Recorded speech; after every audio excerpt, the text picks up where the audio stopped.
Salut les artistes, j'espère que vous allez bien. Pour cette vidéo, on a les Winmo Firestorm Flame 90% tungstène en 22 grammes.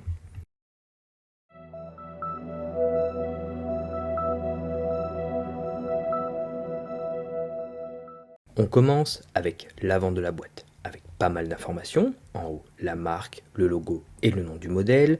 En dessous, le poids de 22 grammes et la mention pointe-acier. Un premier visuel sur les fûts ainsi que le pourcentage de tungstène.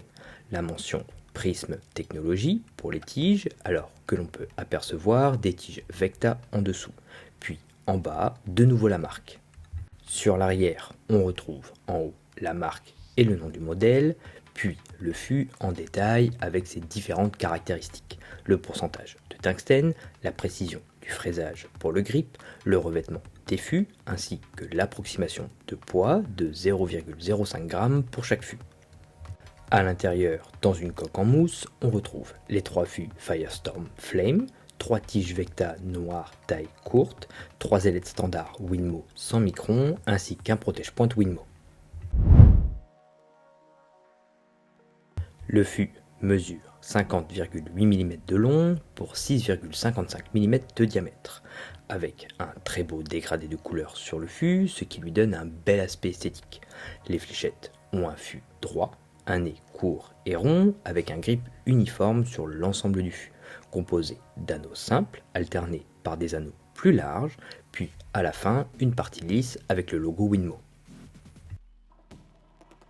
Le centre de gravité pour ce modèle se situe légèrement après le centre du fût, entre le 5e et le 6e anneau large.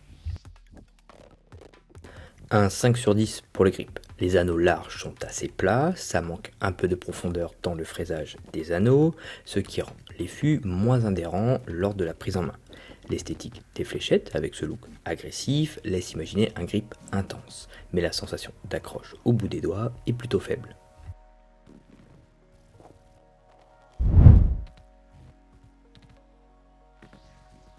Les fléchettes offrent plusieurs possibilités de prise en main, mais cela manque d'accroche au bout des doigts, ce qui peut faire glisser les fléchettes sur certains de mes lancers. Le grip manque de relief et peut surprendre au début, si on a tendance à préférer des fûts avec un grip plus intense. Les fléchettes ont pas mal d'angles une fois sur la cible, mais peut être compensé avec un lancer plus puissant.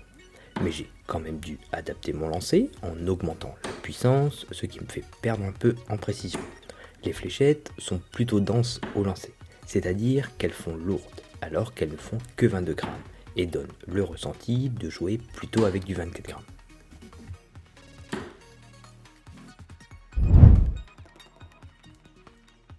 Avec les tiges courtes, on a une bonne vitesse, mais ça manque de stabilité en vol, avec pas mal d'angles une fois arrivé sur la cible. Pour la taille intermédiaire, la vitesse est correcte, mais on a toujours pas mal d'angles. Et avec la taille médium, le vol est plus lent et toujours de l'angle, assez similaire qu'avec les autres tailles.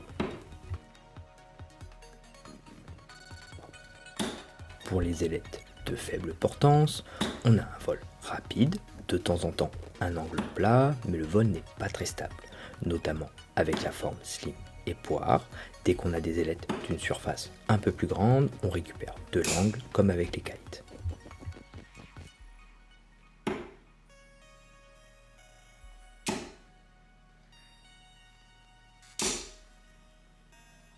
Pour les ailettes de grande portance, on a un vol plus stable et une vitesse correcte, mais on a toujours pas mal d'angles une fois arrivé sur la cible.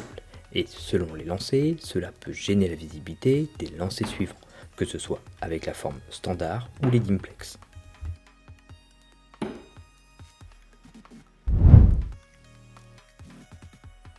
Pour ces fléchettes, j'ai choisi des tiges à rose Super Grip Init, taille intermédiaire, avec des ailettes standard à rose Fire.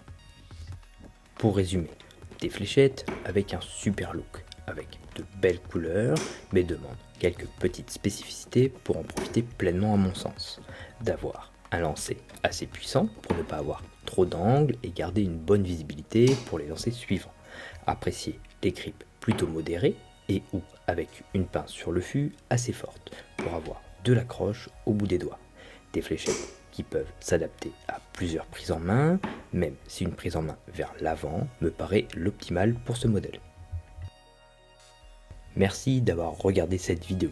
Si le contenu te plaît, n'hésite pas à mettre un petit pouce ou un commentaire, à t'abonner à la chaîne pour me soutenir et ne pas louper les prochaines vidéos. A bientôt!